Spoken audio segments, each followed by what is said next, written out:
Hello, it's another Sunday, and let's take a look at Maryland politics this week.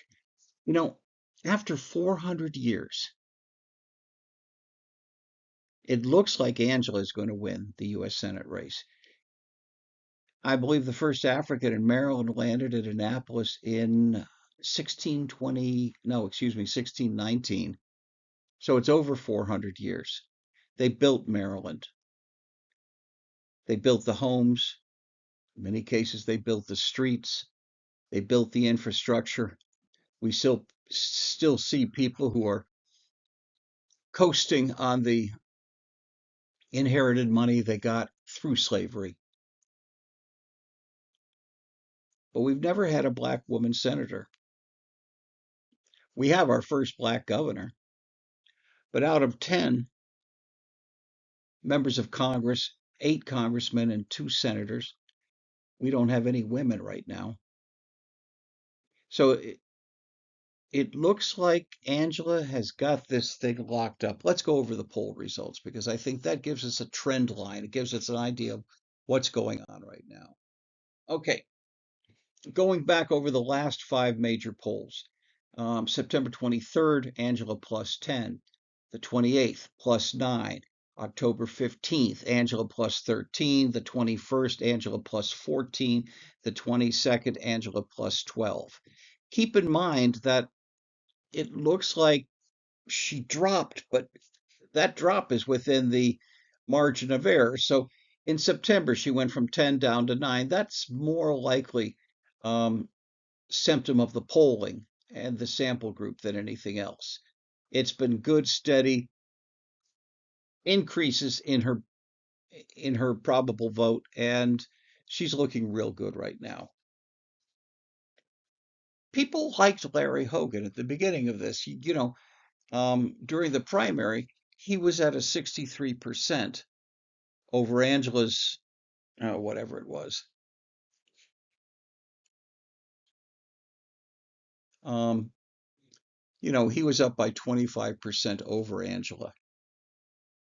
But now he's down by 12 to 14. I think he's going to lose this thing by 15 points. That's my prediction right now. I'm feeling pretty comfortable on that. So, what happens after the election? Because we're within less than 2 weeks, barely a week away from the election, and that's when the dominoes start tumbling. In the second congressional district, John Olszewski Jr., Johnny O, is looking solid. He's going to win that probably by a good 70% of the vote. I mean, his opponent, Kim Klacik, is not a serious candidate. She hasn't run a serious campaign. She hasn't had serious money. She couldn't win when she had huge money earlier. But now Johnny looks strong. So what happens is Johnny's got to resign as county executive to take the congressional seat. At that point, Julian Jones and Izzy Patoka both want to be county executive. They've been working for it. They've been stacking up their chips. Both of them have sizable war chests. Um, and both of them are looking very strong. So it's unlikely that anybody is going to get appointed. And this is an appointment. Okay, this isn't a special election. So Johnny resigns. It goes to the council. The council goes to pick Johnny's successor for the next 2 years. The last time something like this happened was when Kevin Kamenetz passed away from a heart attack. At that point, rather than have a fight over who's going to be the successor, they picked Don Moeller to be an interim county executive. And he served 2 years, then stepped aside, and um, John Olszewski Jr. won it in the primary. It was a darn close primary. I don't think anybody won that race by more than 100 votes. It was tight. This time, the political insider Clem Kakis has been pushing the idea of Kathy Klossmeyer. Kathy's about ready to retire. She's not looking to run for reelection, but she is willing to serve as county executive for 2 years. At that point, they hand the seat to Kathy. She serves 2 years, steps aside, and then there's going to be a tough primary. Julian and Izzy are both ready for this race, but it's never quite that simple in Baltimore County because now Senator Charles Sydnor III is rumored to be running for county executive. Um, I had it on good authority that he was going to resign as senator and then resign as senator and then take a major appointment in Governor Wes Moore's administration. Now the Baltimore Sun breaks a story that he's considering running for Baltimore County executive. Uh, don't count him out in a race where Julian and Izzy take the traditional Democratic vote. Sydnor is going to come on the progressive side of things. He's not a raving lunatic progressive. He's not like a Ben Jealous sort of a nutcase. He's a sensible guy, but he does walk down the progressive side of the street. It's possible that if Izzy and Julian were splitting the more mainstream Democratic vote, Sydnor would have a chance to find a path left of center. Hard to tell. He's not even officially in the race yet, but um, people are looking at these races now and realizing that people are talking politics, and they realize with the race almost over, they're looking ahead to 25 and 26. Let's talk about 25 in Annapolis. Um, Gavin Buckley is finishing up his 2 terms. He's term limited, so he's leaving the mayor's office in Annapolis, and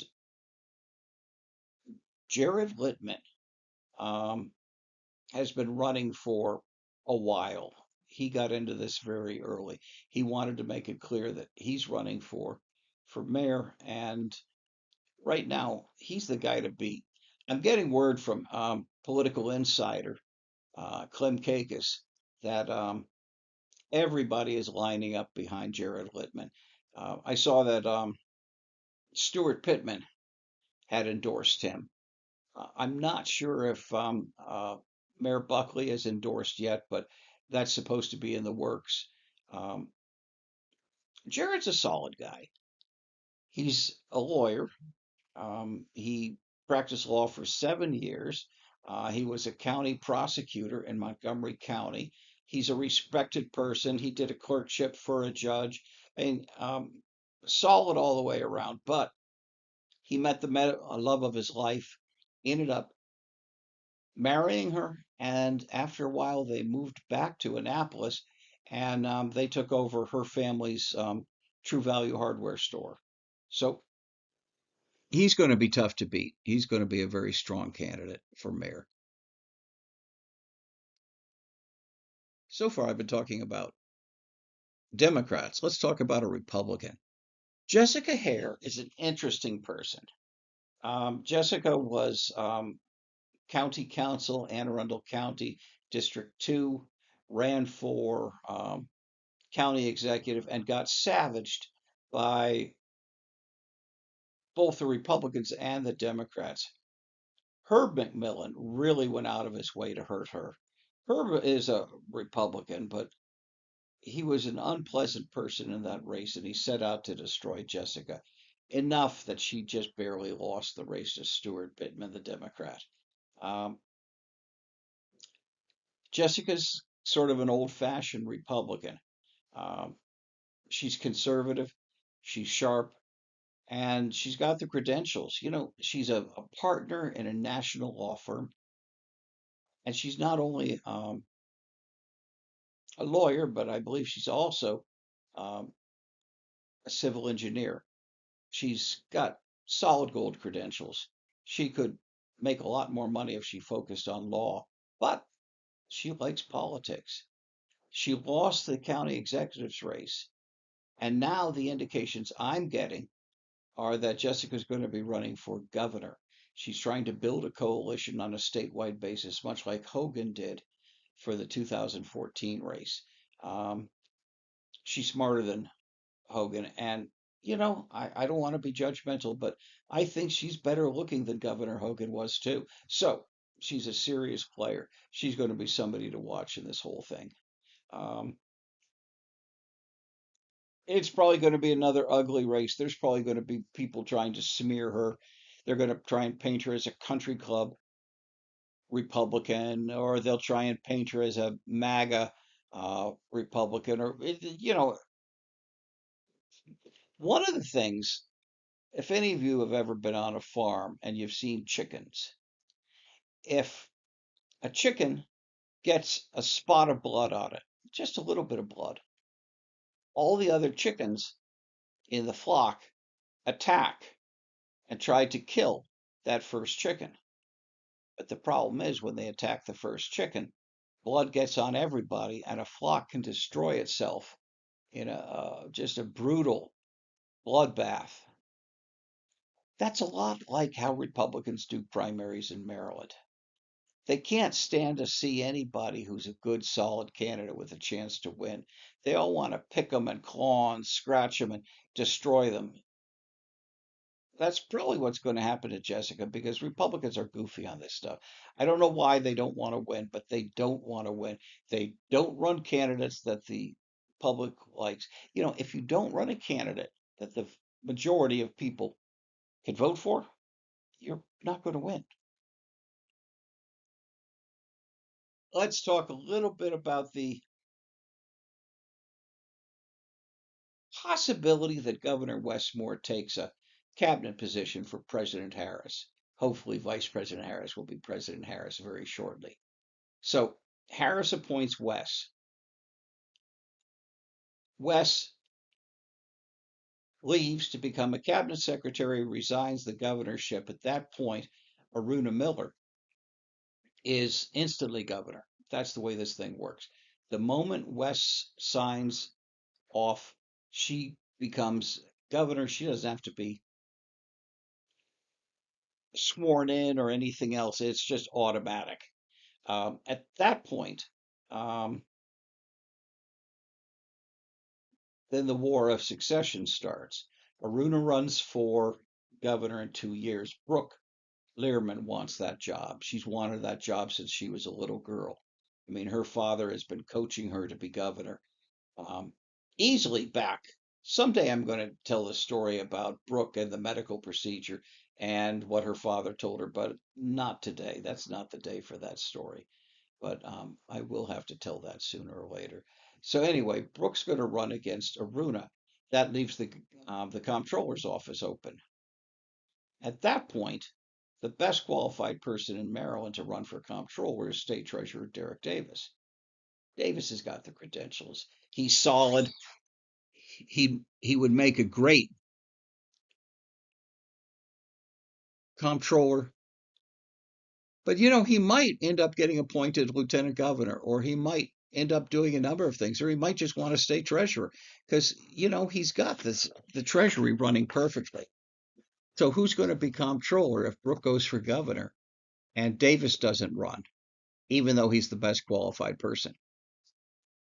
At that point, Davis's protege, Courtney Finkley Green, is being talked about for comptroller. Brooke would not have won the race nearly as easily as she did without Courtney. But then Brooke's dad, Terry, sexually assaulted Courtney. There was a big fuss, lots of tears, lots of recrimination, and Brooke wanted to cover the whole thing up. So she